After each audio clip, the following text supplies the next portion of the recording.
On a d'autres infos sur la crise de liquidité. Alors, par exemple, alors tiens, ça c'est drôle. Alors ça c'est excellent. Alors, c'est notre lecteur Abdelhakim. Alors, on le connaît, hein, Abdelhakim, ça fait des années là qu'il nous suit. Alors, il dit, il témoigne pour d'autres lecteurs là aussi, en ce qui concerne la banque postale. Alors, écoutez bien, c'est très drôle.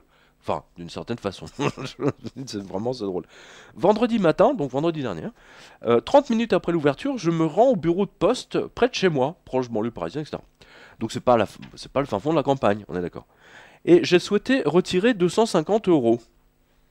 Là, la guichetière me regarde d'un air honteux et me dit timidement: Je suis désolé, monsieur, je n'ai que 180 euros dans ma caisse. Alors, Abdelhakim, il a dit, en fait, il a pas compris, tu vois.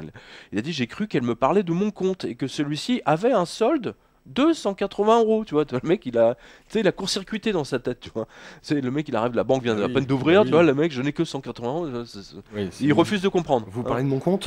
Voilà. Non, non. Mais non, elle n'avait que 180 euros dans sa caisse à elle. Apparemment, elle n'avait eu que 500 euros pour ouvrir le bureau.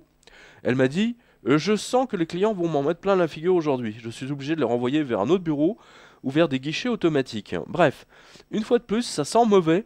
Voilà, c'est toujours Abdelhakim qui parle. Ça sent mauvais et vraiment mauvais. 180 euros de fonds de caisse pour un établissement bancaire. Alors écoutez bien. Même un vendeur de canettes à la sauvette en a beaucoup plus dans sa caisse. Eh oui, hein, même les vendeurs à la sauvette, ils ont plus de fonds de caisse que la banque postale. Non mais attends, tu y crois pas là? Ah non, mais Attends, attends, c'est là il pas y a un fini. grave C'est problème. pas fini cette Et, histoire. alors il me dit, j'ai dû faire 3 guichets pour avoir mon argent. J'hallucine. Il a dû faire 3 guichets. Et alors sous ce papier, alors Et allez sur le blog. au moins la matinée, hein. Voilà. Alors écoutez bien, parce que ça c'est très très important. Il faut dire que la dépêche Reuters, tombée il y a 24 heures, donc ça c'était le 13 juin, hein, a confirmé tout ce que vous avez vu donc ici, enfin sur le blog. En cas de sortie, écoutez bien, en cas de sortie de la Grèce de l'eurozone, hein, parce qu'ils s'attendaient à des élections, à des votes catastrophiques, ben, le problème entre nous soit dit n'a toujours pas été réglé, hein, ils n'ont toujours pas de gouvernement, enfin bon, passons. Alors donc, en cas de sortie de la Grèce de l'eurozone, je reprends, les retraits aux distributeurs seront immédiatement limités et les accords de Schengen suspendus. Tintin. Tiens, tu peux nous mettre Dépêche la sirène là? Reuters. Dépêche Tu l'as Reuters. trouvé? Parce que là, il Ouais. nous faut une sirène, hein, ça c'est important. Et donc, qu'est-ce que ça veut dire? Ça veut dire que les technocrates de Bruxelles ont déjà préparé les textes pour empêcher la ruée sur les banques. Alors, au début, ils disent que ce texte ne concernait que la Grèce.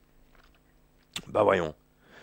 Si ça ne concerne que la Grèce, enfin, bon, qui limite le retrait, d'accord, mais pourquoi veut-il suspendre les accords de Schengen?